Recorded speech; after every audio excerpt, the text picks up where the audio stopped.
যুক্তরাজ্যের লন্ডনে চিকিৎসাধীন বিএনপি চেয়ারপারসন ও সাবেক প্রধানমন্ত্রী খালেদা জিয়ার দেশে ফেরার তারিখ একদিন পিছিয়ে গেছে। আগামী ৫ মের পরিবর্তে ৬ মে মঙ্গলবার তিনি দেশে ফিরবেন। বিএনপি চেয়ারপারসনের মিডিয়া উইংয়ের সদস্য সাইরুল কবির খান জানান, খালেদা জিয়া ৫ মে লন্ডন থেকে রওনা হয়ে ৬ মে ঢাকায় পৌঁছাবেন। কাতারের আমিরের দেওয়া একটি বিশেষ এয়ার অ্যাম্বুলেন্সে করে খালেদা জিয়া লন্ডন ত্যাগ করবেন এবং পরদিন বাংলাদেশ এসে পৌঁছাবেন। ৮ জানুয়ারি উন্নত চিকিৎসার জন্য খালেদা জিয়াকে লন্ডনে নিয়ে যাওয়া হয়। সেখানে টানা ১৭ দিন লন্ডন ক্লিনিকে চিকিৎসা নেন তিনি। এরপর গত ২৫ জানুয়ারি তাকে তারেক রহমানের বাসায় নিয়ে যাওয়া হয়। অর্ধযুগের বেশি সময় পর এবার পরিবারের সঙ্গে ঈদ উদযাপন করেন বিএনপি চেয়ারপারসন।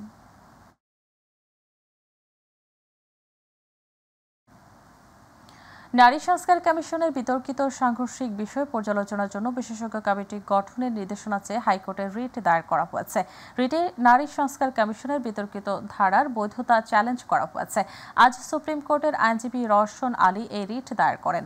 আইনজীবী বলেন, উইমেন রিফর্ম কমিশন রিপোর্টে ২০২৫-এর অধ্যায় ৩, ৪, ৬, ১০, ১১, ১২ এর অন্তর্ভুক্তি সুপারিশসমূহ ইসলামী শরিয়তের বিধানসমূহের পরিপন্থী, জনগণের ধর্মীয় অনুভূতির পরিপন্থী এবং বাংলাদেশ গণপ্রজাতন্ত্রী সংবিধানের সঙ্গে সাংঘর্ষিক হওয়ায় এ বিষয়ে রিট পিটিশন দায়ের করা হয়েছে। রিটে ৩টি মন্ত্রণালয় এবং উইমেন রিফর্ম কমিশনের চেয়ারম্যান বিবাদী করা হয়েছে। ঢাকা টু চন্দ্রা রুটের পরিবহনগুলোর কাছে জিম্মি হয়ে প্রতিনিয়ত ভোগান্তির শিকার হচ্ছেন সাধারণ মানুষ। নির্দিষ্ট গন্তব্যে পৌঁছে দেওয়ার কথা বলে যাত্রীদের বাসে ওঠানো হলেও নির্দিষ্ট গন্তব্যে পৌঁছানোর আগে তালবাহানা করে জোরপূর্বক নামিয়ে দেয় ড্রাইভার ও হেলপারদের সুবিধামতো স্থানে। এতে টাকা ও সময় অপচয়ের পাশাপাশি হয়রানির শিকার হচ্ছেন সাধারণ যাত্রীরা। আসাদুজ্জামান খায়রুলের রিপোর্ট। সড়ক পরিবহনের প্রতারণায় প্রতিনিয়ত ভোগান্তিতে পড়ছে রাজধানী থেকে ঢাকা চন্দ্রার মধ্যে চলাচলকারী যাত্রীরা। এই রুটে সাভার পরিবহন, মৌমিতা ওয়েলকাম, রাজধানী ইতিহাস ও ঠিকানা ব্যানারের ৬টি পরিবহনের কয়েকশো বাস চলে দিবারাত্রি।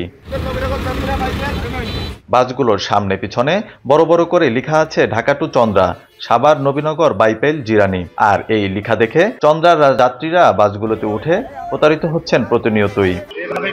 যাত্রী নামায় দেয়, এরা হচ্ছে যে বলে যে এরা পর্যন্ত চান্দ্রা পর্যন্ত যাওয়ার কথা, কিন্তু এরা আনফরচুনেটলি মাঝখানে এরকমই করে আর 20 মাইলের গাড়ি ধরছিলাম, ও নামাই দিছে দিয়ে এর মধ্যে উঠাইছে। ওরা বললো যে এখানে নাকি আর পিছের পাশে যাইতে বললো আর কি।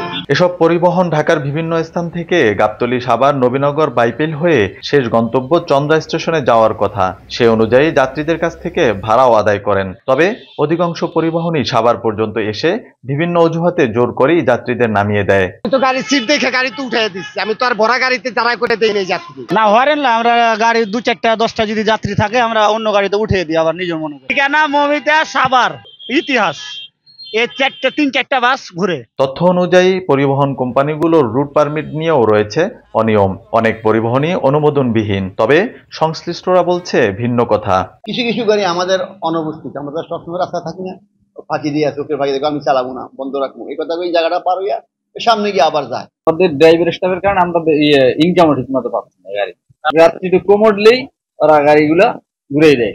প্রকাশ্যে এমন অনিয়ম হলেও অদৃশ্য কারণে নিশ্চুপ হাইওয়ে পুলিশ। দৃশ্যমান পদক্ষেপ নেই ট্রাফিক পুলিশেরও। এই বিষয়ে আমরা আরো বেশি জোরালো পদক্ষেপ নেব, মামলার সংখ্যাও বাড়িয়ে দিব এবং এর সাথে যারা সম্পৃক্ত চালক, ড্রাইভার যারাই আছে এদের বিরুদ্ধে আরো আইনি ব্যবস্থা আরো জোরালো হবে। আমরা কোনো অভিযোগ পাই না এখন পর্যন্ত, আর অভিযোগ পেলে অবশ্যই আমরা এর বিরুদ্ধে ব্যবস্থা নিব। ঢাকা চন্দ্রা মহাসড়কের এই রুটের বাসগুলোর কারণে চরম ভোগান্তিতে পড়ছে সাধারণ যাত্রীরা। রাত্রের বেলা যত্রতত্র নামিয়ে দেওয়ার ফলে যাত্রীগুলো হরহামেশাই ছিনতাইকারীদের কবলে পড়ছে। তাই সাধারণ মানুষের এখন একটি দাবি, অতি সত্বর প্রশাসন ব্যবস্থা গ্রহণ করবে এই অনিয়মের বিরুদ্ধে এবং এই বাসগুলো যাত্রী ভোগান্তির কারণ না হয়ে ভূমিকা পালন করবে যাত্রী সেবায়। আসাদুজ্জামান খায়রুল, মাই টিভি, সাভার। প্রথম দেখায় মনে হতে পারে এটি ভাঙাচোরা বা অনেক আগের নির্মাণ কাজে ড্রেনের ওপর লাগানো পার্কিং টাইলস। তবে এটি কোনো পুরাতন নির্মাণ কাজের পার্কিং টাইলস নয়। রাজবাড়ীতে নিম্নমানের সামগ্রী দিয়ে পার্কিং টাইলস সেটিং করার কারণে টাইলসগুলো ভেঙে ও ফেটে যাচ্ছে। এতে ক্ষুব্ধ স্থানীয় এলাকাবাসী। প্রতিনিধি শেখ মোমিনের রিপোর্ট। নিম্নমানের সামগ্রী দিয়ে চলছে নির্মাণ কাজ, আর এই কাজে ব্যাপক অনিয়ম ও দুর্নীতির অভিযোগ উঠেছে ঠিকাদার প্রতিষ্ঠানের বিরুদ্ধে। বলছি রাজবাড়ী জেলার গোয়ালন্দ পৌরসভার বাসস্ট্যান্ড থেকে গোয়ালন্দ বাজার পর্যন্ত ড্রেনের উপর প্যাকিং টাইলস স্থাপনে নির্মাণ কাজের কথা।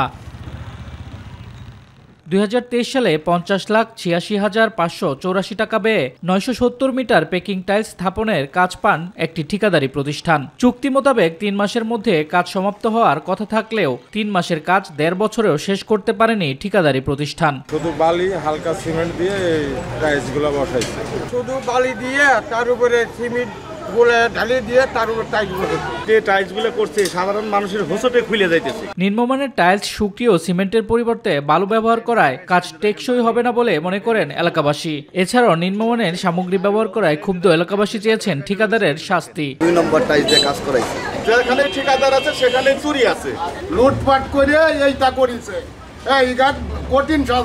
এ ঘটনার সত্যতা পেয়ে উপজেলা জনস্বাস্থ্য প্রকৌশলী অধিদপ্তরের পক্ষ থেকে ঠিকাদার প্রতিষ্ঠানের লাইসেন্স বাতিলের সুপারিশ করা হয়েছে। আর পৌর প্রশাসন বলছে নিম্নমানের সামগ্রী ব্যবহার করে পেকিং টাইলস স্থাপন করায় ঠিকাদারের বিরুদ্ধে ব্যবস্থা নেওয়া হবে। যে কাজগুলো খারাপ করছে সেই কাজগুলো আমরা বাতিল করে দিয়েছি অলরেডি, সেই কাজ তুললে পুনরায় নতুন করে করতে হবে। ঠিকাদার কাজ যদি কারেকশন করে দেয় তো ভালো, আর যদি কারেকশন না করে দেয় তাহলে আমরা উপজেলা প্রশাসন থেকে তার এই ঠিকাদারি এই কাজ বাতিলের জন্য আমরা পত্র দিব। শামস তাবরিজ উচ্ছ্বাস, মাই টিভি নিউজ ডেস্ক। এবার আমাদের কৃষি।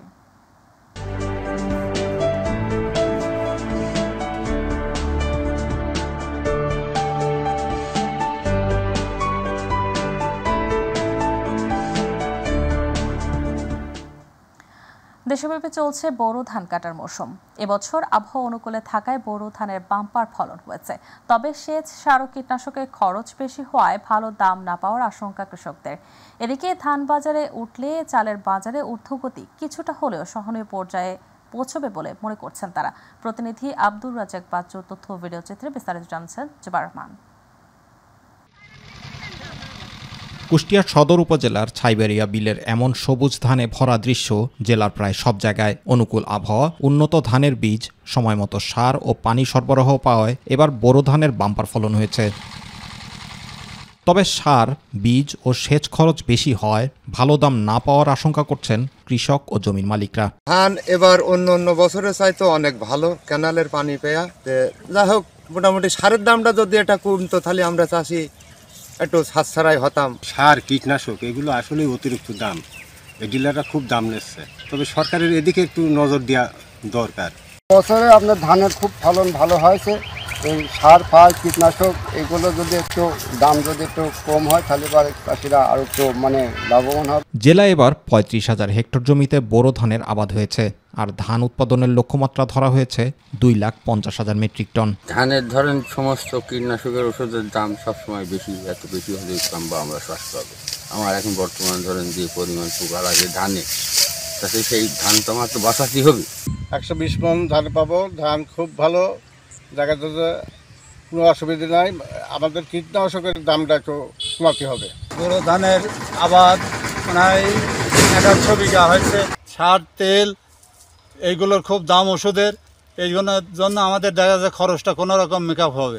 ফলন ভালো হয় এবছর কৃষকরা লাভবানের পাশাপাশি চালের বাজারেও স্বস্তি ফিরবে বলে মনে করেন কুষ্টিয়া কৃষি সম্প্রসারণ অধিদপ্তরের এই উপপরিচালক। ধানটা যখন পুরা মৌসুম উঠবে তখন এই ধানের মৌসুমের সরবরাহ ফলে তখন হয়তো বাজারে ধানের চাহিদাটা বেশি হবে এবং আশা করা যায় তখন চালের দামটা কমে আসতে পারে।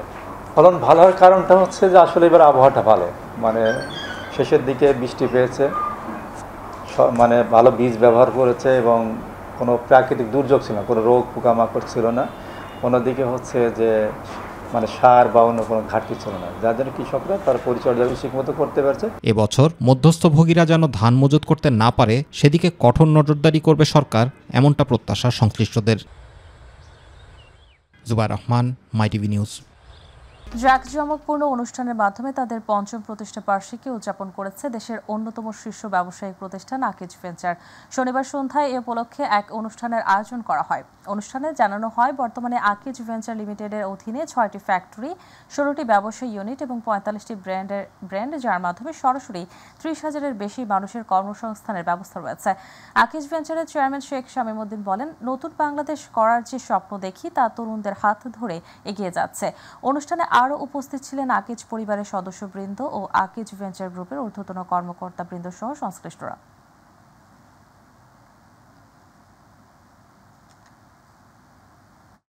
এবার গ্রাম বাংলার খবর।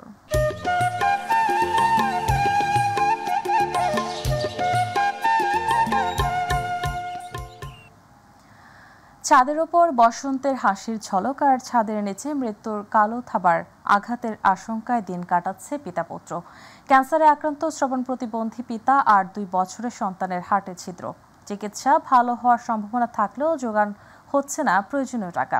পাবনা প্রতিনিধি নাহিদ মিয়া রিপোর্ট জানাচ্ছেন ইলিয়াস কমল। অসীম যন্ত্রণায় কাতর পাবনার চাটমোহর উপজেলার ছাইকলা ইউনিয়নের বরদানগর দক্ষিণপাড়া গ্রামের ক্যান্সারে আক্রান্ত শের আলী। একসময় চোখ ভরা স্বপ্ন দেখা কর্মঠ শের আলী নিজের 2 বছরের সন্তানকে নিয়ে মৃত্যুর জন্য দিন গুনছে। লিভার টিউমার থেকে ক্যান্সার ধরা পড়ে, সবার 6টা কেমোতে হয় যায়, আমার এক পর্যন্ত 20টা কেমো চলে গেছে, 21তম কেমো চলতেছে। আমার 2 বছরের ছেলে হাটে ছিদ্র ধরা পড়ছে অনুগতভাবে। সবাই যদি এগিয়ে আসে আমার চিকিৎসাতে, তাহলে আমি এবং আমার সন্তান 2জন চিকিৎসা আবার পুনরায় করতে পারি। আর কেউ যদি এগিয়ে না আসে তাহলে আমরা 2জন চিকিৎসা হয়তো মারা যেতে পারি। চিকিৎসকরা বলছেন শের আলীকে বাঁচতে হলে প্রয়োজন নিয়মিত কেমোথেরাপি এবং শিশু আব্দুল মুতালিবকে বাঁচাতে প্রয়োজন একাধিক সার্জারি। অসুখে পড়ে আর সংসার চলাই পারে না, বুড়ো বাপ লায়ে থাকে, 4000 করে মাসে বেতন পায়, তার কিস্তি আছে, সংসার খুব কঠিন চলাই। একটা ছেলে আছে, ছেলেটার ওই ভাবতে নেই, ফুটো ছেলেটাও ঢাকা নিয়ে যা চিকিৎসা করতে। স্থানীয় জনপ্রতিনিধিদের কাছে বারবার সহযোগিতা চাইলেও কিছু না পাওয়ায় হতাশ তারা। তাদের চিকিৎসায় রাষ্ট্রীয় সহযোগিতা প্রয়োজন মনে করেন স্থানীয়রা। আমি উপজেলা থেকে কোনো কিছু পাইনি, ইউনিয়ন পরিষদ থেকে মেম্বার চেয়ারম্যান থেকে কাউকে আমি কোনো কিছু পাইনি। সরকার থেকে একটা টাকা পয়সা কোনো জিনিসই নাই। সরকার যেহেতু দৃষ্টি দেয়, 2টা পান বেঁচে যায়, বাপেরও পান বেঁচে যায়, ছেলেরও পান বেঁচে যায়। সমস্যা সমাধান করা আমাদের গ্রামের পক্ষ থেকে সম্ভব না। যদি সরকার সহযোগিতা করে তাহলে হয়তো বা ওনার চিকিৎসা সম্পূর্ণভাবে হতে পারে। অসুস্থ শের আলীকে মাইটিভি আর্থিক সহযোগিতা করার পর এগিয়ে এসেছে সরকারি প্রতিষ্ঠানও। জনাব শের আলী এবং তার ছেলেকে আমাদের সমাজ কল্যাণ পরিষদের যে 6টি রোগের অনুদান দেওয়া হয়, সেখানে অনলাইনে আবেদন করিয়ে তাকে এই সাহায্যের আওতায় আনা হয়। জনাব শের আলী ক্যান্সারে আক্রান্ত হয়েছেন, উনি সব কিছুই বিক্রি করে দিয়েছেন, এমনকি ওনার 2 বছরের একটি বাচ্চা আছে যারা হাতে ফুটো আছে। আমরা চেষ্টা করব দ্রুত আমাদের সমাজসেবা অফিসার চাটমোহরের মাধ্যমে আবেদনগুলো সংগ্রহ করে ওনাকে সহযোগিতা করব। তুমি একটু ওনাদের সাথে যোগাযোগ করে দেখো তো, যত তাড়াতাড়ি সম্ভব একটু অনলাইন করে আমাকে একটু আবেদনটা পাঠানোর ব্যবস্থা করো। অসুস্থ পরিবারটিকে সুস্থ করতে হলে প্রয়োজন আরও বেশি অর্থনৈতিক সহযোগিতার। তার সহযোগিতায় সরকার ও বিত্তবানেরা এগিয়ে আসবে, এমনটাই প্রত্যাশা স্থানীয়দের। ইলিয়াস কমল, মাইটিভি। বিএনপির স্থায়ী কমিটির সদস্য ও সাবেক বিদ্যুৎ প্রতিমন্ত্রী ইকবাল হাসান মাহমুদ টুকু বলেছেন, হাসিনা এই জাতির উপরে তার বাবার হত্যার বদলা নিয়েছে। বদলা নিতে এই জাতিকে পঙ্গু করার জন্য যা যা করার দরকার তাই করেছে। সে আইনশৃঙ্খলা বাহিনীকে ব্যবহার করে মানুষকে নির্যাতন করেছে। শনিবার জেলা বিএনপির আয়োজনে সিরাজগঞ্জের সুধীজনের সাথে মতবিনিময় সভায় প্রধান অতিথির বক্তব্যে তিনি সব কথা বলেন। এ সময় বিএনপি কেন্দ্রীয় ও জেলা উপজেলার নেতৃবৃন্দ উপস্থিত ছিলেন।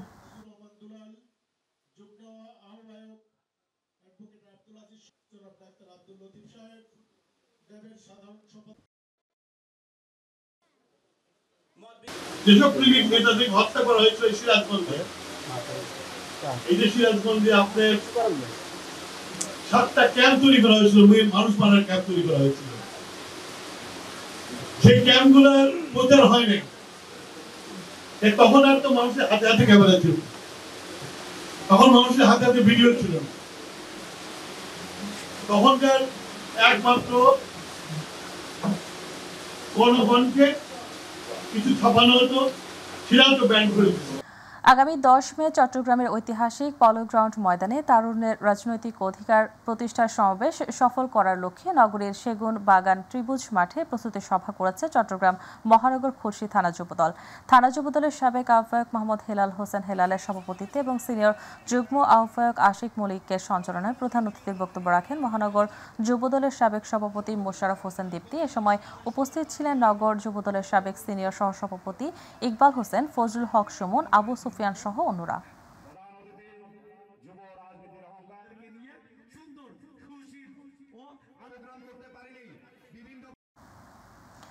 আওয়ামী লীগকে নিষিদ্ধের দাবিতে কুষ্টিয়া বিক্ষোভ মিছিল সমাবেশ করেছে জাতীয় নাগরিক পার্টি এনসিপি। শনিবার এ উপলক্ষে একটি বিক্ষোভ মিছিল কুষ্টিয়া শহরের পাবলিক লাইব্রেরির সামনে থেকে শুরু হয়। মিছিল এনএস রোড হয়ে শহরের মজমপুর গেট গোল চত্বরে গিয়ে শেষ হয়। পরে সেখানে সংক্ষিপ্ত সমাবেশে আওয়ামী লীগ নিষিদ্ধ দাবি করে বক্তব্য রাখেন এনসিপির দক্ষিণাঞ্চলের অন্যতম সংগঠক নয়ন আহমেদ, এনসিপির ভেড়ামারা প্রতিনিধি জান্নাতুল ফেরদৌস টনি, কুমারখালী প্রতিনিধি KMR শাহিন।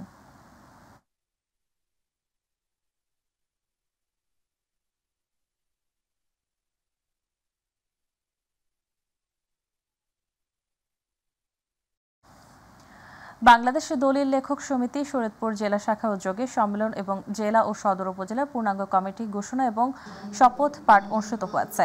উপজেলা মডেল মসজিদ অডিটোরিয়াম হল রুমে আয়োজিত সম্মেলনে অনুষ্ঠানে বাংলাদেশ দলিল লেখক সমিতির সিনিয়র ভাইস চেয়ারম্যান আলহাজ নুরুল হক মিয়ার সভাপতিত্বে ও জেলা দলিল লেখক সমিতির সাংগঠনিক সম্পাদক আব্দুল কুদ্দুসের পরিচালনায় অনুষ্ঠানে প্রধান অতিথি হিসেবে উপস্থিত ছিলেন বাংলাদেশ দলিল লেখক সমিতির মহাসচিব আলহাজ এম এ রশিদ।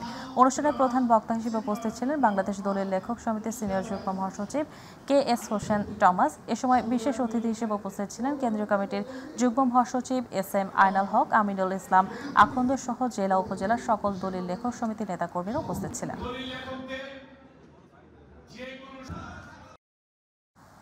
তুচ্ছ ঘটনাকে কেন্দ্র করে নারায়ণগঞ্জের সিদ্ধিরগঞ্জে কিশোর গ্যাংয়ের ছুরিকাঘাতে আরেক কিশোর নিহত হয়েছে।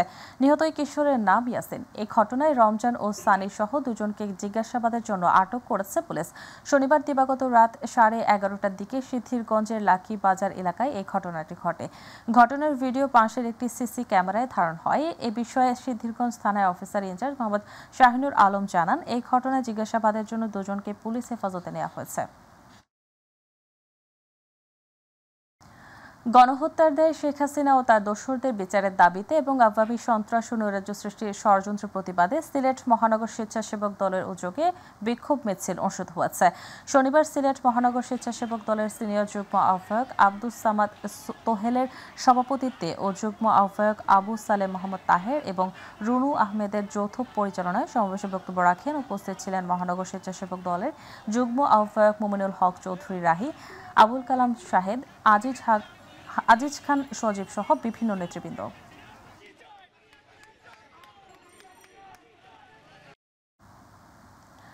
কেন্দ্রীয় বিএনপির সাবেক সাংগঠনিক সম্পাদক কর্নেল অবসরপ্রাপ্ত এম আনোয়ারুল আজিম বলেছেন, শেখ হাসিনা ইচ্ছে করে এদেশকে দরিদ্র করে রেখেছিল। নানান চক্রান্ত করে দেশের মানুষকে অত্যাচার নির্যাতন করে দমিয়ে রাখার চেষ্টা করেছিল। কিন্তু তারুণ্যের অহংকার, তারেক রহমানের নেতৃত্বে ছাত্র জনতা যে স্বাধীনতা এনে দিয়েছে তা সবাইকে ঐক্যবদ্ধ হয়ে সফল করতে 31 দফা বাস্তবায়ন করতে হবে। রাষ্ট্র সংস্কারে বিএনপির 31 দফা বাস্তবায়নে কুমিল্লার লাকসামের উত্তরদা ইউনিয়ন বিএনপি আয়োজিত জনসভায় প্রধান অতিথির বক্তব্যে তিনি এসব কথা বলেন।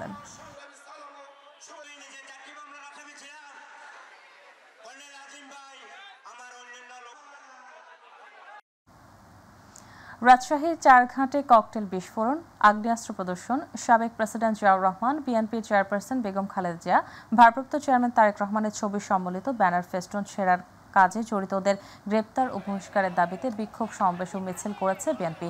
শনিবার চারঘাট রাস্তার মোড়ে উপজেলা ও পৌর বিএনপির এবং অঙ্গ সহযোগী সংগঠনের ব্যানারে এই কর্মসূচি অনুষ্ঠিত হয়।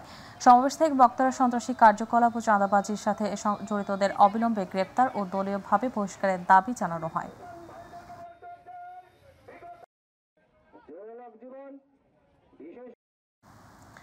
গণহত্যাকারী আওয়ামী লীগের বিচার ও রাজনৈতিক কার্যক্রম নিষিদ্ধের দাবিতে বিক্ষোভ সমাবেশ করেছে জাতীয় নাগরিক পার্টি রাজশাহী শাখার নেতৃবৃন্দরা। শনিবার নগরীর 0 পয়েন্ট বিক্ষোভ মিছিল শুরু করে নেতাকর্মীরা। মিছিলটি মহানগরীর প্রধান সড়ক প্রদক্ষিণ করে পুনরায় 0 পয়েন্টে এসে জমায়েত হয়। পরে সংক্ষিপ্ত সমাবেশ অনুষ্ঠিত হয়। এ সময় নেতাকর্মীরা বলেন, দ্রুত সময়ের মধ্যে আওয়ামী লীগ নিষিদ্ধ করতে হবে। গণহত্যার দায়ে সবার আগে আওয়ামী লীগের বিচার নিশ্চিত করতে হবে।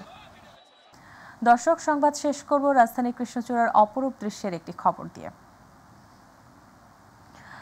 ঋতুর পালাবদলে আবার এসেছে গ্রীষ্ম, সাথে নিয়ে এসেছে তীব্র দাবদাহ। তবে ইট পাথরের এই নগরের গনগনে রোদ্দুরেও নাগরিক চোখ আর মনে প্রশান্তি পরশ দিচ্ছে মৌসুমী ফুল। হাঁসফাঁস নগর জীবন থেকে একটু ছুটি পেতে নগরবাসী ছুটে চলেন প্রকৃতির কাছে। তাদের দেখে উখি দেয় জারুল আর কৃষ্ণচূড়া। ঢাকার বিভিন্ন রাস্তাকে যেন প্রকৃতি সাজিয়েছে আপন মনে। আফজাল হোসেনের রিপোর্ট।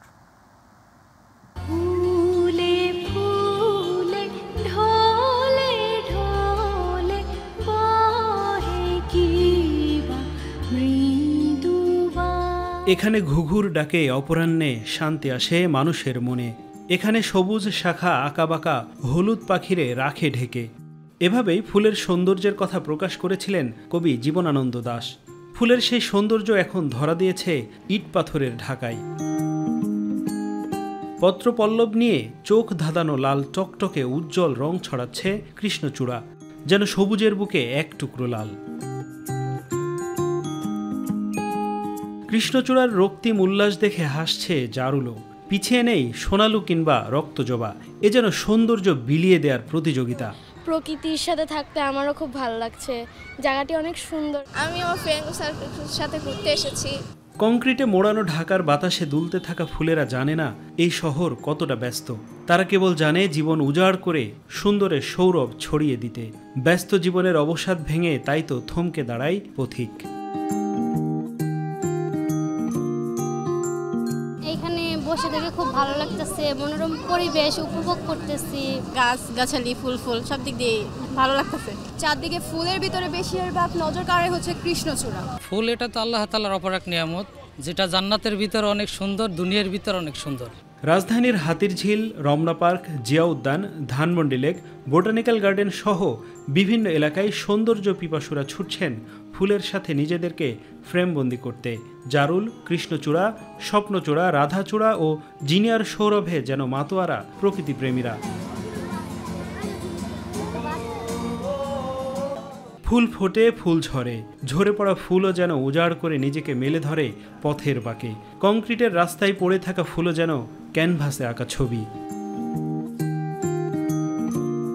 গ্রীষ্মের খরতাপে যখন নগরের ইট পাথর আর পিচ ঢালাপথ উত্তপ্ত, তখন পথিকের মনে ভালোবাসার পরশ বুলিয়ে দেয় কৃষ্ণচূড়া, জারুল সহ নাম না জানা কত শত ফুল।